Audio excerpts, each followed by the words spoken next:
इसका तरीक़ाकार ये है कि आपको इसको 20-20 मिनट के लिए आप जिस दिन आइसक्रीम बनाने की नियत करें उस दिन फ्रीज़र का एक पोर्शन इसके लिए खाली कर लें। एक दिन पूरा लगेगा मगर आपकी आइसक्रीम बहुत मज़ेदार अच्छी सी आइसक्रीम आप लोगों को मिलेगी।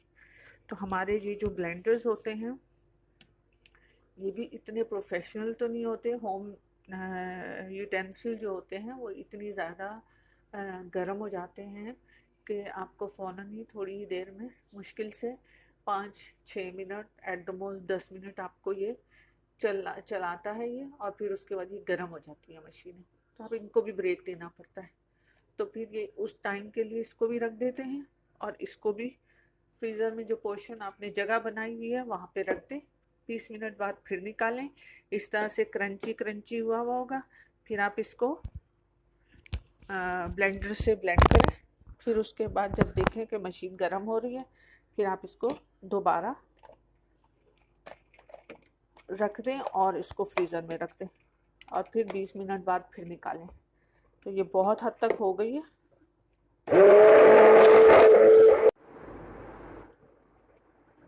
ये देखें नाज़रीन, ये ऑलमोस्ट हो गई है।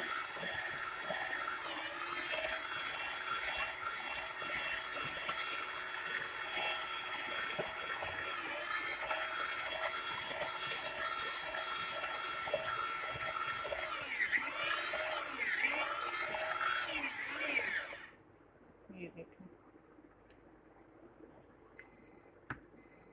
ये इसी तरह का टेक्सचर आ रहा है। ये 20-20 मिनट मैंने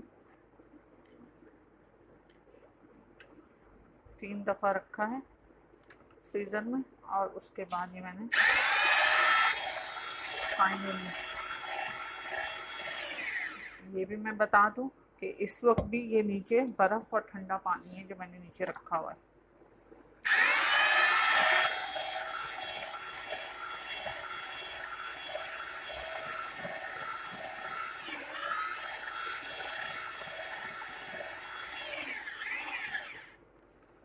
यहाँ इस टाइम पे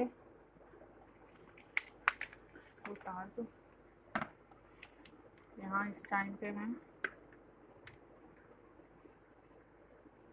चीज़ें शामिल करती हूँ।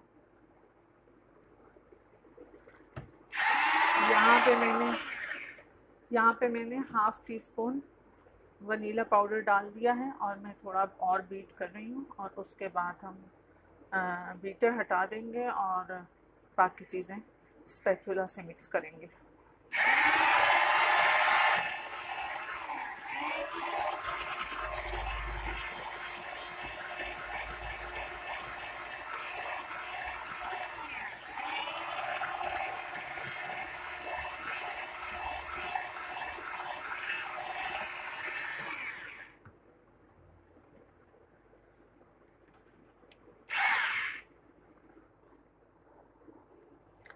अब इसमें 600 ml फ्रेश क्रीम थी वो विप्ड की गई है।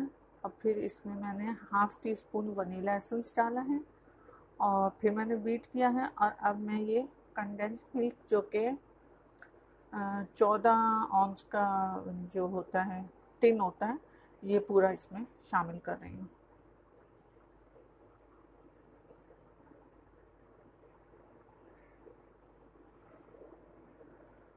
इसके अलावा किसी मीठे की ज़रूरत नहीं है।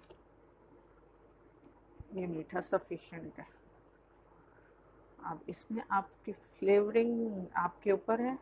आप इसमें चॉकलेट फ्लेवर ऐड करते हैं, आप इसमें कोई फ्रेश फ्रूट का फ्लेवर ऐड करते हैं या इसको एज इट इज़ आप वनीला फ्लेवर में ही खाते हैं।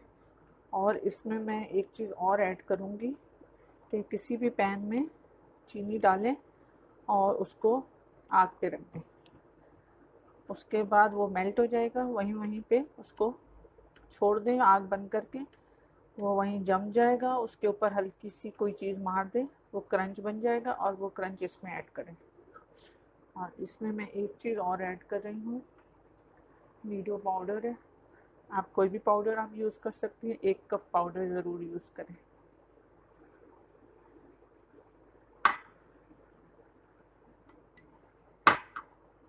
ये इसको अच्छा सा वॉल्यूम देगा।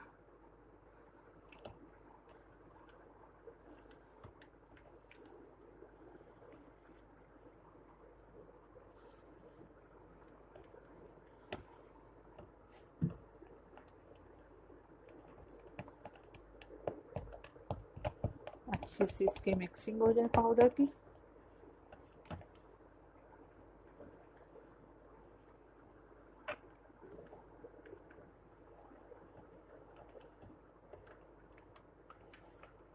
अब मैं इसको कंटेनर में भर के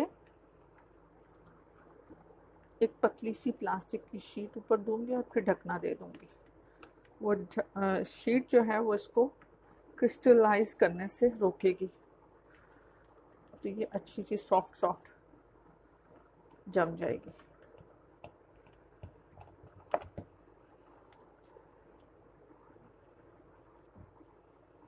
अभी एक दफ़ा मैं इसको एज इट इज़ ही फ्रीज़र में रखूँगी।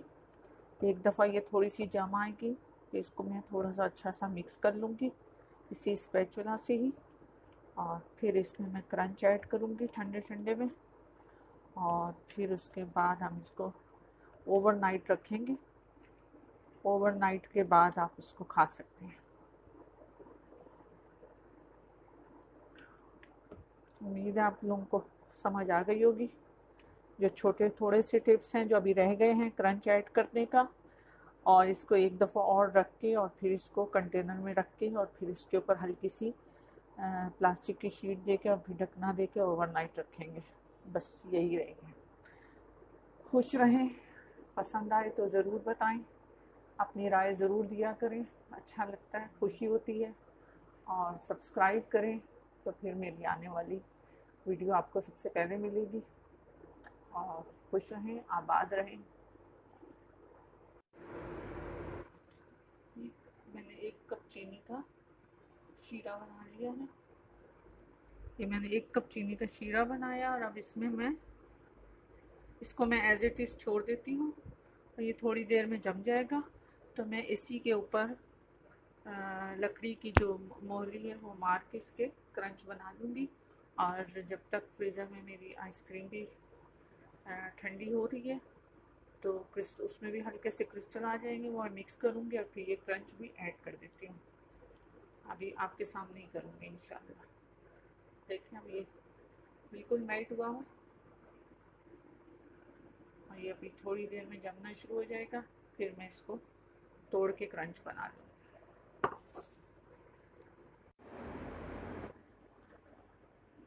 अब हम फ्रेश ये आइसक्रीम में क्रंच मिक्स कर रहे हैं। थोड़ा सा गार्निशिंग के लिए छोड़ देंगे, थोड़ा सा गार्निशिंग के लिए छोड़ देंगे। और ये ठंडे में मिक्स करना है ताकि वो मेल्ट ना हो जाए। क्रंच अगर मेल्ट हुआ तो वो मोटा मोटा हम डालेंगे अंदर, और ये बारीक वाला ऊपर गार्निशिंग के लिए रख लेंगे। बस काफ़ी है इतना। और इसको अच्छी सी मिक्सिंग दे देंगे, और आप बोल्स में डाल के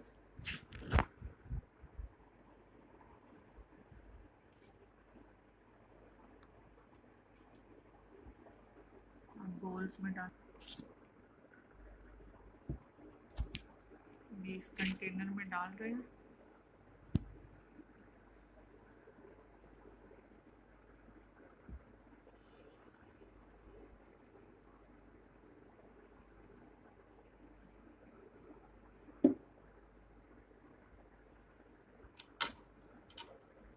थोड़ा सा क्रंच स्प्रिंकल कर देते हैं, बस थोड़ा सा और डाल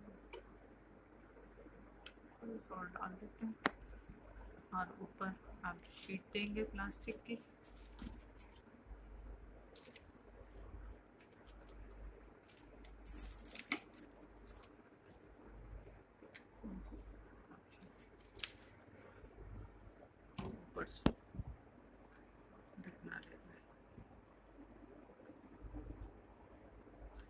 ये इसलिए होता है ताकि क्रिस्टल ना जमे और बहुत सॉफ्ट सी आइसक्रीम तैयार हो जाए।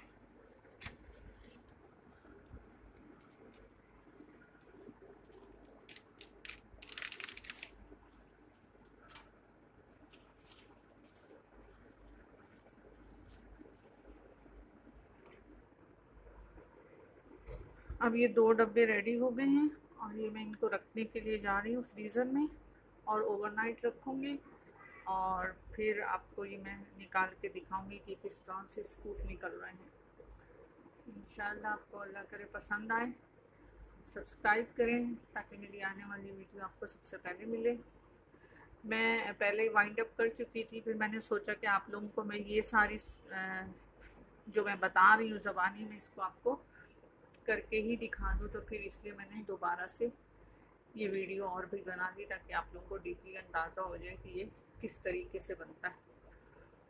तो अब ये इंशाल्लाह मैं कल आपको इसकी बाकी टिप्स भी दूंगी, निकालने की भी, आइसक्रीम निकालने की भी ख़ास टिप होती है वो भी दूंगी और उसके बाद आपको देखते हैं क्या। ये नाज़रीन ओवरनाइट के बाद आइसक्रीम को मैं निकालने जा रही हूँ।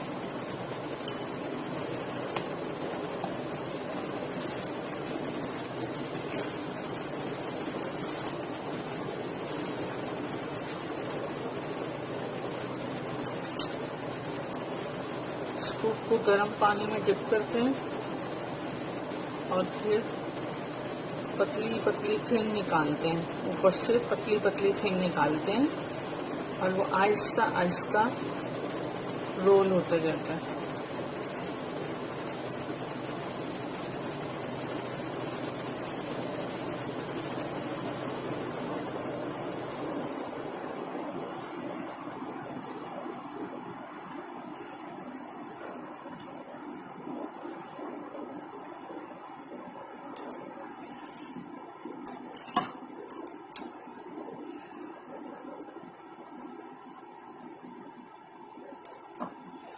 मैंने ज़्यादा देर से निकाली इसलिए इस तरह से नरम हो गई, वैसे भी बहुत सॉफ्ट है।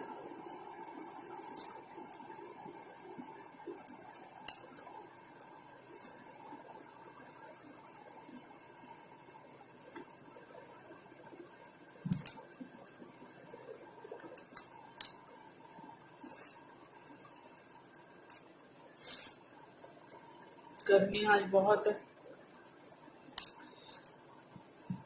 जैसे ही मैंने फ्रीजर से निकाली है और वो फौरन ही नरम पड़ गई, ये इस तरह से। उम्मीद है आपको पसंद आएगी। खुश रहें और पसंद आए तो लाइक ज़रूर करें और सब्सक्राइब करें मेरे चैनल को, तो इंशाल्लाह आपको हर आने वाली वीडियो आपको पहले मिलेगी। खुश रहें। अल्लाह हाफिज़।